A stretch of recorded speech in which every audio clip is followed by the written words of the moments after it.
Masaya at puno ng pasasalamat ang celebrity couple na sina Loisa Andalio at Ronnie Alonte, matapos nilang ihanunsyo na inaasahan na nila ang kanilang unang anak. Sa isang Instagram reel, makikitang maingat na inaalalayan ni Ronnie si Loisa habang hawak nito ang baby bump, sabay post ng mag-asawa na may hawak na karatulang, "Mommy next year," at "Daddy next year," na nagpapatunay na sa 2026, nila sasalubungin ang kanilang munting himala. Kasabay ng video, ibinahagi ni Loisa ang isang taos-pusong mensahe, "Baby Jesus, thank you so much for the greatest blessing you have given to Artu and me.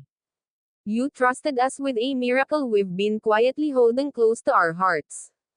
Dagdag pa niya, ito raw ang unang beses na naranasan nila ang ganitong lalim ng pagmamahal, isang pag-ibig para sa isang sanggol na hindi pa nila nakikilala.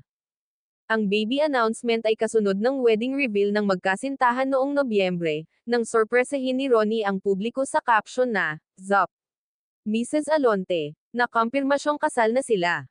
Magkasintahan mula pa 2016, sina Loisa at Ronnie, ngayon ay panibagong yugto ang tinatahak nila bilang soon-to-be parents.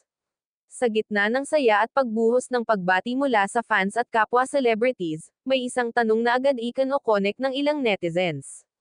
Nauna ba ang pagbubuntis bago ang lihim na kasal nina Loisa Andalio at Ronnie Alonte, o sadyang pinili lang nilang panatilihing pribado ang lahat?